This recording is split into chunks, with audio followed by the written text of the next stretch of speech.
amuñu benn argument te dañu wax ne pour nga xam ignorance bi bu toogee ci jotaay xoolal ñaata yoon la xaste bu gëree nga xam ne ignorance am ñëw na amatul argument bu nit toogee ci jotaay xoolal nombre xaste ci nga xam ne ignorance am ne amatul argument boo ne nii ñu dugal ci Sonko ñoom xoolal maa ngi gis benn chroniqueur ñu ne ko est-ce que Yérim mënul woon éviter di seq ak Adama moom mi nga xam ne ñàkk na solo ba léegi mu tontuwaay yi mu tëb rek naan Diomaye bu seq ak Ndeye Khady xoolal fu mu xoolal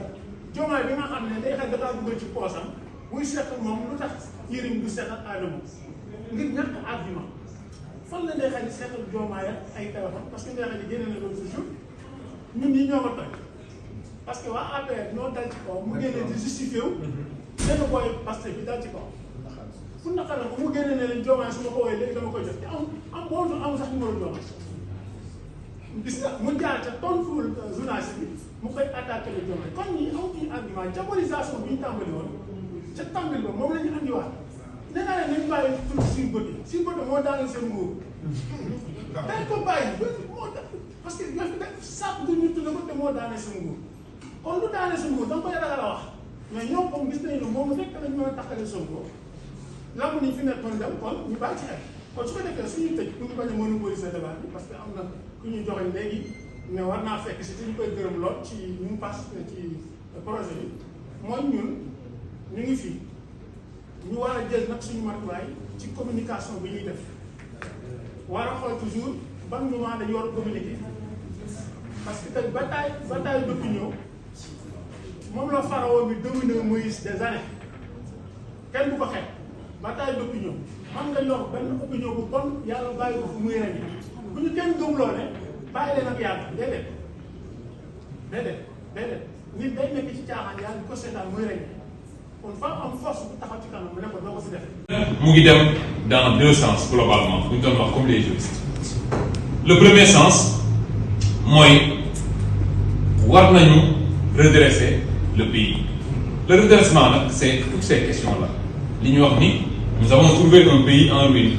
nous avons trouvé un pays dans lequel l'endettement est extraordinaire nous avons trouvé un pays qui a un certain nombre de difficultés ñu ngi koy redresser ci biir redressement boobu nag dañoo waxta la plupart des patriotes ci lañ nekk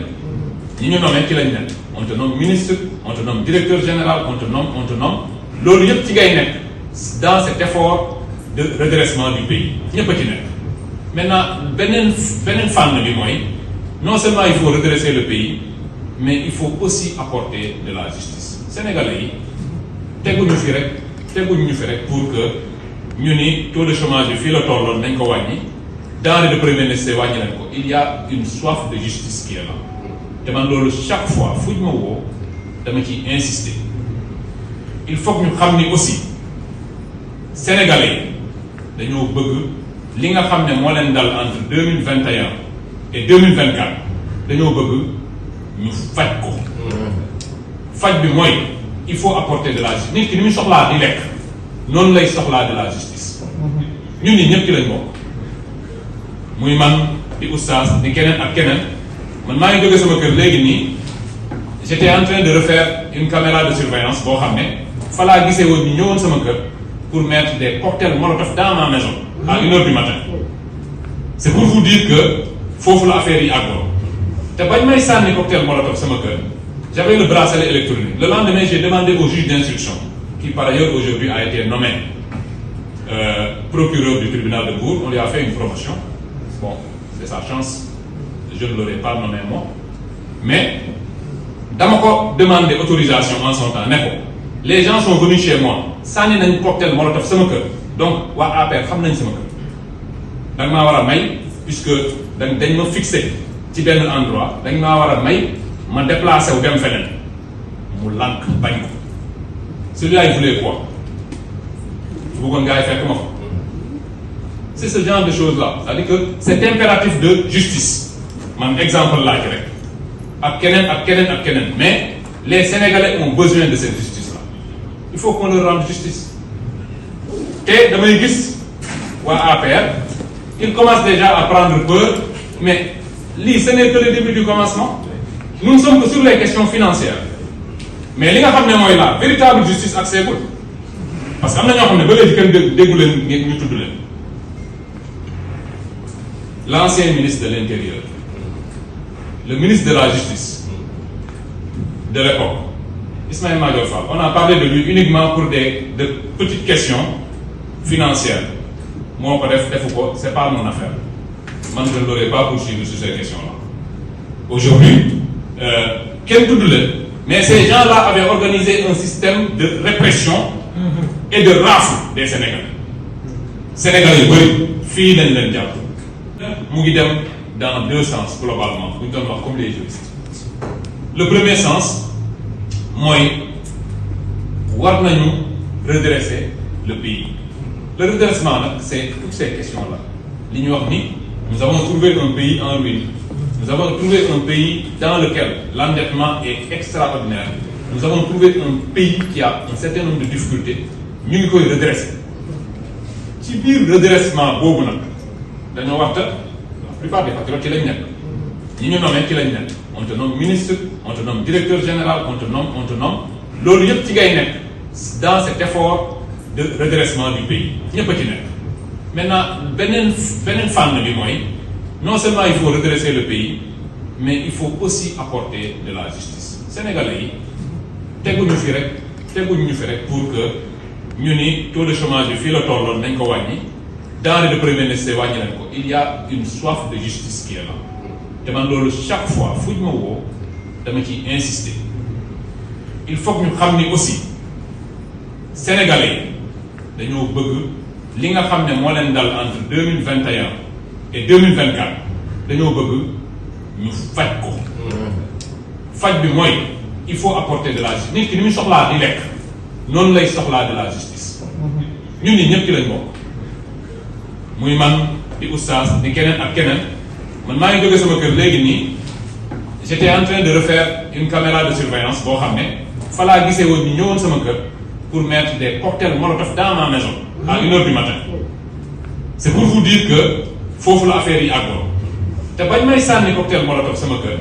j'avais le bracelet électronique. Le lendemain j'ai demandé au juge d'instruction qui par ailleurs aujourd'hui a été nommé procureur du tribunal de Mbour. On lui a fait une promotion. Bon, c'est sa chance, je ne l'aurais pas nommé moi, mais dama ko demandé autorisation en son temps. Les gens sont venus chez moi sànni nañ cocktail molotov sama kër. Donc waa APR xam nañ sama kër da nga maa war a may puisque dañ ma fixé ci benn endroit dañ maa war a may ma déplacé wu dem feneen mu lànk bañ ko celui-là il voulait quoi bëggoon gars yi fekk ma fa. C'est ce genre de choses là, c'est-à-dire que c'est impératif de justice man exemple laa ci rek ak keneen mais les Sénégalais ont besoin de cette justice là. Il faut qu'on leur rende justice. Et damay gis waa APR ils commencent déjà à prendre peur, mais lii ce n'est que le début du commencement. Nous ne sommes que sur les questions financières, mais li nga xam ne mooy la véritable justice ak seegul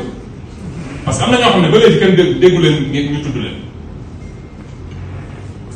L'ancien ministre de l'Intérieur, le ministre de la Justice de l'époque, Ismaïla Madior Fall, on a parlé de lui uniquement pour de petites questions financières. Moi, c'est pas mon affaire. Moi, je ne l'aurais pas poursuivi sur ces questions-là. Aujourd'hui, quel doute le, mais ces gens-là avaient organisé un système de répression et de rafle des Sénégalais. Sénégalais, oui, filles len diable. mais ay milliards boobu étudiants yi bu ñu génn dina xëy boobu Sénégalais bu feebar doo mën a faju ay benn nit ay directeur général ay ministre nañu jël ay équipement de milliards Sénégalais su ne si ku wax ñu jàpp la dóor si kaso bi xeet nañu dóor ak tëj mais dañ dem ba jàpp Sénégalais di rey yenn journalistes ay témoins ngeen xam nga ñun fu mu tey yenn journalistes di leen woo masawu teg ci coono parce que ñu ngi yéen doon day si terrain la xam nga si ñu doon daj ñun yéen lu ko gën a pire moo ngi doon daj ñu toll loolu si yàlla loolu ñun politiciens fu mu tegal da leen masawu ci yoon xam nga damay naan Sénégal yàlla dafa bëgg sauver Sénégal ñun ba ñu boogoon am benn leader bu sérieux bu gëm yàlla mi vrai patriote le président Ousmane Sonko ñu jël ko jiitoo ko ñu def ko suñu candidat gi leen di ko si fekk Ousmane Sonko doon njabootam Ousmane Sonko sëñ ñoon si ay njabootam Ousmane Sonko rey nañu si ay njabootam Ousmane Sonko lui-même tëj na ko kaso façon tooxal boo xaar Macky Sall jéem na ko def Ousmane Sonko ak nguuram te amul fenn fa yàlla bindee ay alxuraan fi muy tooxee doomu aadama Ousmane Sonko wane na ni man li may xeex dama tey xeex pour Sénégal parce que Sénégal parce que dama bëgg sama réew mais du nguur moo intéressé da koo wane lu mu def parce que dafa ne moom ak gis nañ dina am benn relation particulière mu wane ko parce que dafa jël jeune jiite ko ñu ko def président mu jël jeune jiite ko ñu jox président de l'Assemblée nationale boo xoolee gouvernement bi yëpp ay jeunes kese ñoo fa fes fa dell pour man li Sénégalais yi gëm xol bu Sénégalais yi am tey mais Macky Sall ak ay nitam yooyu daw gën dëgg da leen war a lancer mandat d'arrêt international parce que loolu mooy yoon xam nga tey gis nga fii gars yi di créé ay faux compte Issa Seydi mais kañ la amoon à l'époque su nguur Macky Sall nekk na yoon ñoom ñoo créé ay faux compte saaga kilifa diine mais tey ñi jëlee pouvoir xool ñu amee diine nekk ay nit ñu yàlla Macky Sall ñu ko jiite ñu ànd ñu ay paa la àndoon ay paa yi saay saay yi bi jaaw mais la preuve tey ñoom seen doxalin ba léegi bàyyi ko mais xool leen si télé yi dañu ne ay nit la ñu jël fay leen ay faux chroniqueur dem saaga le premier ministre bu Sénégal tous les semaines gis leen ni saaga le premier ministre bu Sénégal puis te ngeen bëgg ko parce que taxaw ne ay nit ñoo nekk seen ginnaaw parce que ñoo nekk seen ginnaaw sont des anciens ministres ak anciens DG parce que xam nañ leen xam parce que rapport yi lu jot a génn ñëpp xam na ko mais Covid bi moo gën a génn te xam nañ ni yéen ñi gën may gën a sant si ñoom kooku ay bukkat na ñemewu ñoo génn léegi dañuy saxee ay leen fay xaaj bi dem saa yu fi leen may ak président de la ville yamul suñ loolu mais parce que direction yi dañuy dugal biir direction yi parce que gis ngeen temps yi mel ne ay benn nga gis ay nit génn def ay conférence de presse mais parce que ce sont des politiciens câblés dañ leen yónni pour ñu attaquer les directions danañ jox exemple des stations mel ne ay BD salaire yi foofu dañ def fii ñëpp dégg salaire yi foofu amul fenn Sénégal ay BD agent bu doon tur yaa ngi fay plus de 400 000 450 000 salaire yi dem ba 3 millions 500 parce que gis ngeen temps yi mel ne ay BD nga gis ay nit génn def ay conférence de presse mais parce que ce sont des politiciens câblés dañ leen yónni pour ñu attaquer les directions danañ jox exemple des stations mel ne ay BD salaire yi foofu dañ def fii ñëpp dégg salaire yi foofu amul fenn Sénégal ay BD agent bu doon tur yaa ngi fay plus de 400 000 450 000 salaire yi dem ba 3 millions 500 say agent fu mu am Sénégal ñu jooy ay nan ay tissu prime ak ay tissu jesner yi nga xamul la mel jesner fii tu fais plus de ay millions fekk ay jooy ay jesner ak yi nga xamul ah du wax ay prime mais boîte bi liggéey am bénéfice mais quel prime mais boîte boo xam ne dafa nekk si crise ba fa Ousmane Sonko tegee ab DG lu mu fekk ab crise la fekk ay boole lu ñu jox a fekk ministre de l'ordre bi c'est pas modier ay boole lu ñu jox a fekk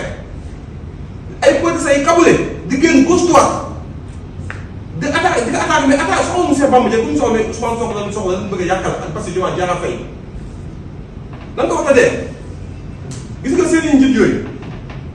ñoom ñëpp xam na lu leen di xaar parce que mënu nekk ay sàcc xam nga gis nga góor da ngay moytu ñu lay dakante baaxul sàcc rafetul xam nga bu ñu ne am na ay jeunes yu génn temps yi pass ne dañu saaga